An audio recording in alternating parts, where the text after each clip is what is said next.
You see this shit, bro? So guys, we did it!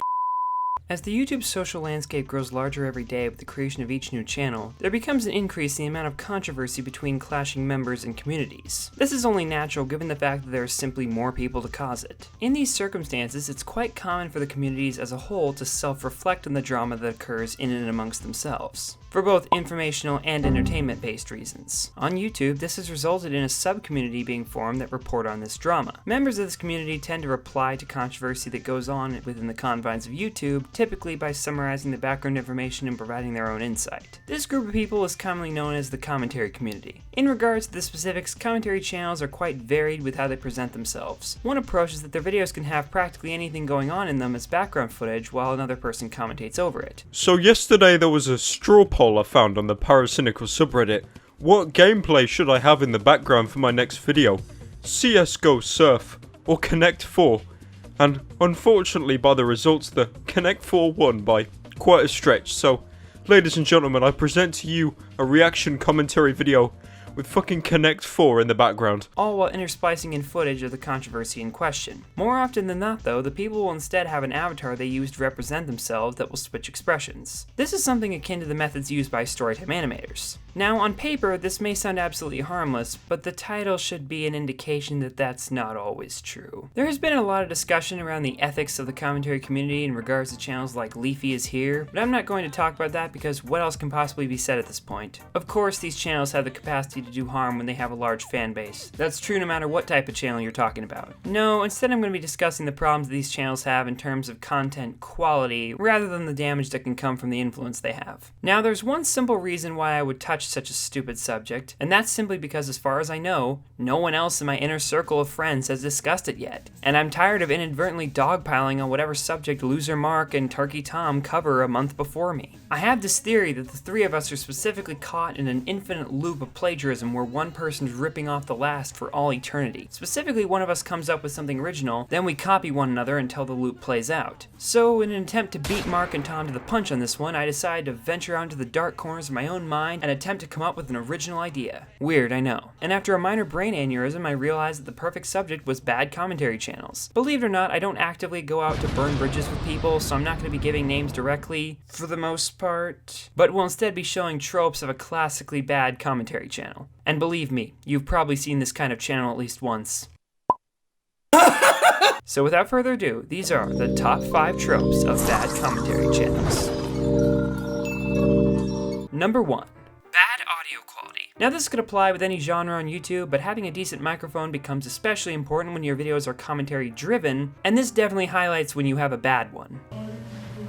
Yo, what's up guys? My name is Jacob Dove Scott's brother. And for some fuck all reason, a lot of commentary channels use very bad microphones. You don't have to have the best equipment in the world to make YouTube videos, but if you can't drop $50 on a snowball microphone when you make videos that require somewhat decent audio, why should anyone take you seriously? Number 2. Bad avatars. Now it's obvious that not everyone is a particularly good artist, so sometimes you'll see really badly designed characters on screen to represent the commentator and their moods as the video progresses. And to some extent this is fine as long as there is some amount of care put in. I can admire those who try, but then there are channels who will take a random animated character and use screenshots from whatever show they exist in to represent themselves. Give me a fucking break. These avatars look absolutely horrible and effortless, and lead one to question why someone can't just drop a bit of cash to commission an original avatar with a variety of expressions. I understand if the person isn't able to afford it, but if that's the case, then don't use an avatar. Just have background footage like a lot of other channels do. It can hide the low quality of the video quite well, and is actually less work. Those out of context screenshots are so jarring in commentary videos that it ruins any level of quality the individual video would have. The characters will often not be cut out from their original background, be zoomed in to the point of making the video difficult to look at, or just be too distracting in one way or another because of what's going on in their respective screenshot. It might just be a pet peeve of mine, but this is a staple of mediocre commentary channels that is able to worsen the videos those channels make extensively. Number 3.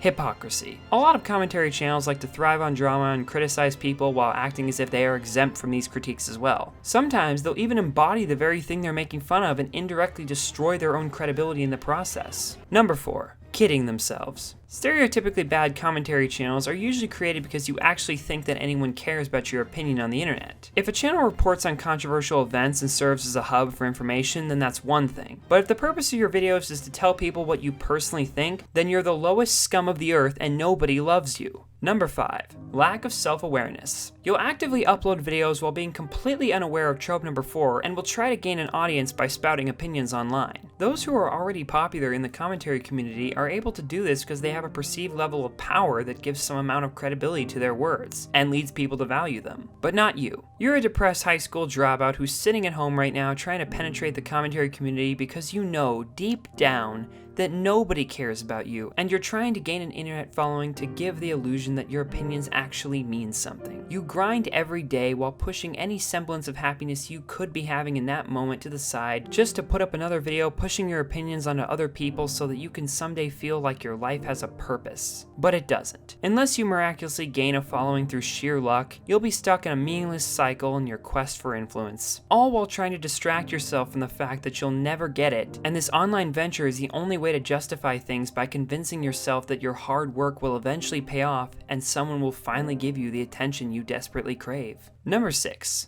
Entertainment value. You'll then grow so withered and depressed from putting all your time into YouTube videos that age like milk that you'll begin to flaunt yourself as a comedy channel while doing the same things you did before under the premise that something is somehow different. You've begun to understand that no one cares about what you have to say, so you tried to hide the fact that you wanted your opinions to hold some sort of value, and simply begin trying to appeal others by being funny. All while your subconscious thoughts push you to believe that if you can gain attention through comedy, maybe, just maybe, you can gain a following of your own and have your opinions actually mean something. But even when this thought process is more logical than how you used to view things, you still lack the self-awareness necessary to know that you're still banking on impossible odds in a cesspool of content creators who are funnier and have higher quality than you could ever hope to achieve. Even by rebranding yourself, you're still the same societal burden you've always been, and even when you leave your virtual world behind, you still don't understand it. Your opinion doesn't matter, and it never will matter. All your peers will outshine you until eventually they become your superiors. And as new peers come in to take their place, the cycle will repeat, all while you remain as an immovable object in an ever-changing world, forever running to finish a race, all while never knowing that you haven't moved an inch, and the finish line itself is fleeting as your finite mortality becomes apparent. Number 7. Giving up.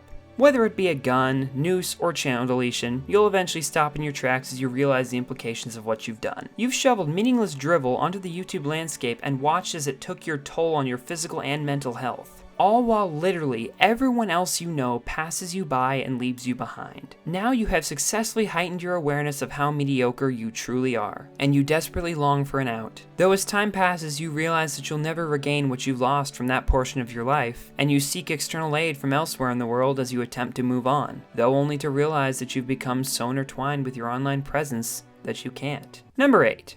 Stealing content. Number 9. Limited editing. Number 10. Clickbaiting. A lot of bad commentary channels will make flashy thumbnails and not even address what's actually in them. And when they do, they usually wait until close to the end so the person has to keep watching the entire video. So those are the top 10 flaws with commentary channels, and it should be noted that there are a surprising amount of them that have all these problems. Now, while it's easy to point fingers and burn bridges, I'm not going to do that. I mean, when have I ever done that before anyways? Oops. So on an unrelated note, let's talk about a completely deplorable channel that is guilty of trope 8 through 10. Granted, this isn't nearly as bad as what could potentially be the worst commentary channel in principle, but I'm gonna make a special exception because of the severity of this guy's actions. No, by the way, I'm not referring to Turkey Tom. He's had a lot of drama recently, and aside from being one of my biggest general enemies in life, I don't consider him a bad commentary channel. I vowed not to make an entire video on this, but I don't think Tom is in the wrong with the Mr. Enter video.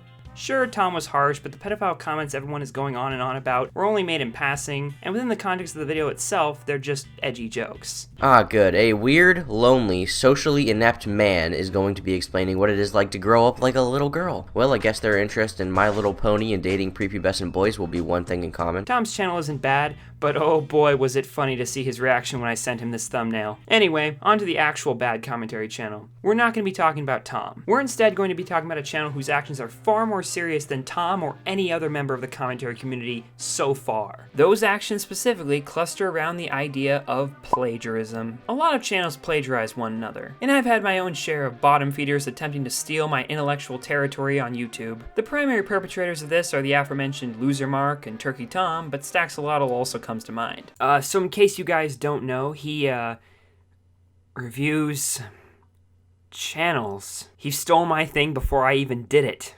That's the level of plagiarism we're working with here. Now, I too have plagiarized people such as Mumpkey Jones, and I know Mark has plagiarized his voice from I Hate Everything, but I put another channel on this list because there are limits to how much one can rip someone off before I get angry. The channel I'm talking about, of course, is Just a Robot, who has done a personal injustice to me by ripping off my content to a degree that is nearly beyond imagination. He is so adept at plagiarism that he created his first channel only a single day after mine. Not only that, but he stole my first name too. Now, in terms of his actual content, he falls into the category of commentary channels. The most I can critique him for is the fact that his editing only consists of a slideshow of expressions on a static background with video footage every once in a while, and the fact that he bandwagons on popular subjects far after they're even relevant and doesn't even add much to the conversation. Wait, wrong visual.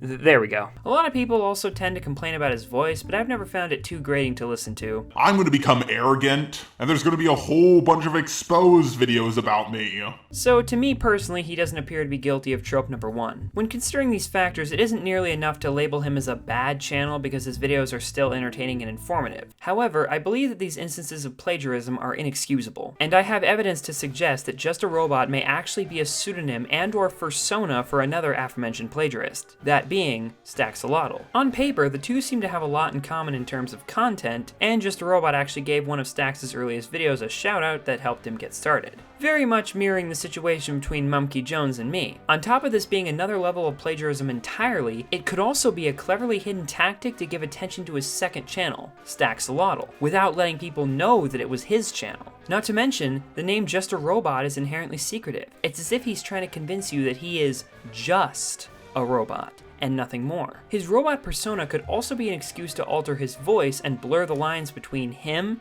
and Staxolotl, which is likely his true voice. To discover if this is true, I quickly hacked Just a Robot's channel and discovered his true identity. And it wasn't too difficult to discover that this was his real face. This can't be a coincidence. Therefore, I assert that they are both one and the same person who has created multiple channels to plagiarize me in particular further, even before I personally made channel reviews. That being said, I'm still going to challenge Stax to that review off, but in the meantime, I'm giving both of his channels a solid 7 out of 10. はじめまして神崎ひでりですピチピチの高校生